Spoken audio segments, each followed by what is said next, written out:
Yes, I'm back.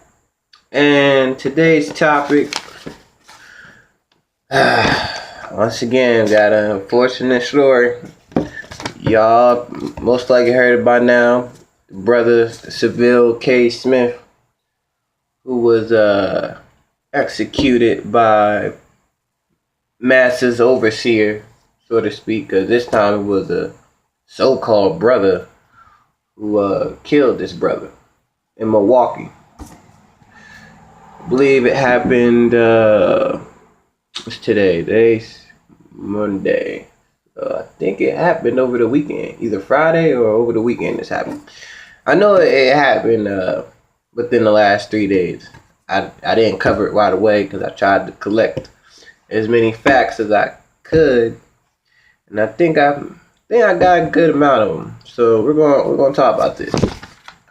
Articles in the description, by the way, along with 2 videos of his brother speaking out about the system. I salute his brother. His brother knows what's up. He know the game. Yeah, Seville Smith, he was 24 years old. And his family said he had a concealed carry.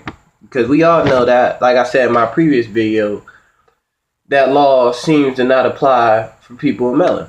But I'm still going to exercise that right. I don't know about y'all. That it's not going to scare me, these race soldiers and overseers killing melanoid people for having a gun.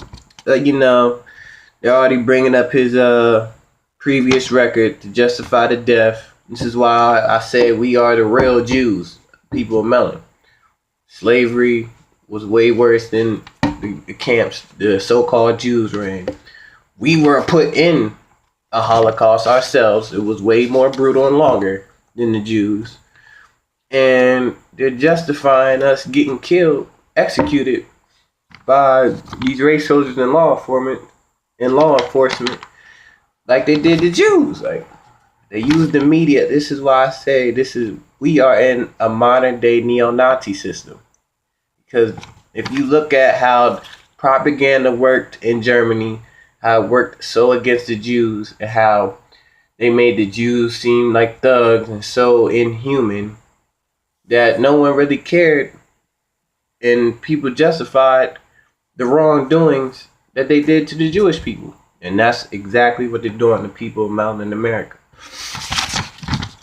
But yeah, they're bringing up his record, but he wasn't really charged with shit, because I heard a video of his cousins talking about how he was in jail for 10 months. They tried to pin a case on him, and then they ended up dropping it. Only thing he got on his record is a misdemeanor. That ain't shit. He ain't a felon. But you know, of course, the media always got, well, he had a gun in 2013, and he was driving under the influence and got caught, pulled over for a DUI. And what else did it say? It said something else. Oh yeah, he had a speeding ticket. See how the demonic fucks do it? So I say we gotta put the pressure on the media, because they are another form of government. They work with the government. Justifying this man's death over a fucking misdemeanor and some speeding tickets? Get the fuck out of here. And then they say he allegedly pulled a gun at the officer. Okay. And there's a body cam there. Of course, we're not going to be able to see probably for like a couple months. So until I see a motherfucking body cam, I'm not believing shit these media outlets are putting out on their websites and their racist white supremacy platforms. I'm not believing it. Until I see a body cam, this is just word of mouth, a whole bunch of horse shit coming out of their mouth to me. I don't know about y'all, but I ain't believing this shit. Because 2016, niggas is just getting killed, almost executed with their hands up. The therapist in Florida. So I doubt this nigga was that radical to pull out a gun on him. I mean, maybe though. Who knows? But yeah, they said he allegedly stole the gun, which, like I said earlier, that's pretty much a lie, because his family and his brother in the video in my description is showing his concealed carry permit in his hand. And the brother has his permit, saying, yeah, he had this permit for that gun. And these constitutional rights seem not to apply to people of melon. So we already debunking most of the fuckery that the media's putting out. In that city, Milwaukee, they been about to tear shit up since last month when that little puss ass owner of that BP gas station, he started firing at a large group of Illinois teenagers who pulled up to the gas station talking about, I was in fear of my life, using white supremacy talking points. I was in fear of my life and fear for my co-workers and customers, so I had to shoot my shotgun. So they boycotted the fuck out of him. He had to lower his gas prices to like $1.99 to try to get the motherfucking black dollar back. See, that's why I said the power of the black dollar, that's all they know. That's all motherfuckers know, is the power of that. And that money really talks. That saying is some real shit. Money talks. So I salute them for boycotting the shit out of that little pussy ass nigga. Fuck him. He was I don't know how the fuck to pronounce his name. I believe he was he's not from America. He might have been of the Arabic descent. And they really, if you know your history, they just like us. The original Arabic people originated in Africa. I believe it was West Africa, either West or South Africa. I should know this because I am African. I don't sound like it, but my so-called father was from Cameroon. But anyway, yeah, I'm glad they did that. Fuck him and his BP gas station. And the reason why cities like Milwaukee, Baltimore are having these issues with, one of the reasons why they're having these issues with these race soldiers, because when you got coon ass muff, this is why I say we need to get on these coons. This is a real sickness, and this is really fucking us over. When you got coon Sheriff Clark, who be buck chitlin dancing on motherfucking Fox, and he's from Milwaukee, he's a sheriff. You got him cooning it up on that white supremacy platform, justifying and giving these race soldiers and overseers leeway to execute us.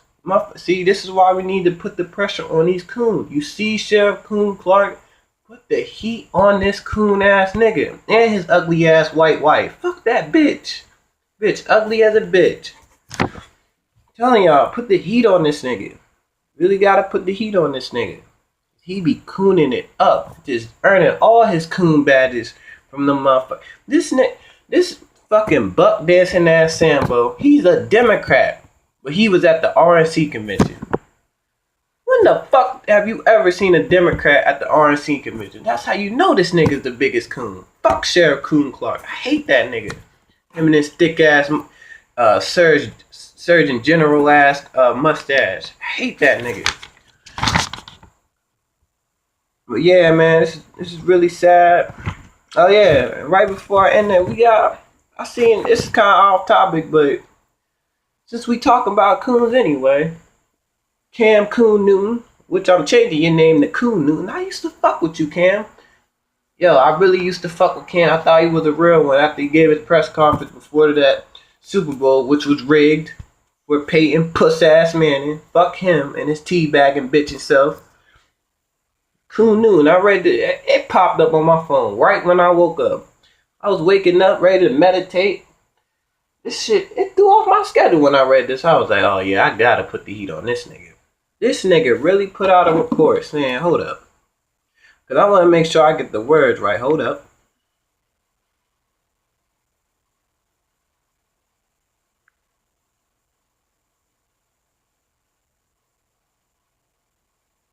Oh, here we go. Says Cam Newton says racism is not the issue. Race in America and whether he would let his kids play. Hold up, let me go to his quote.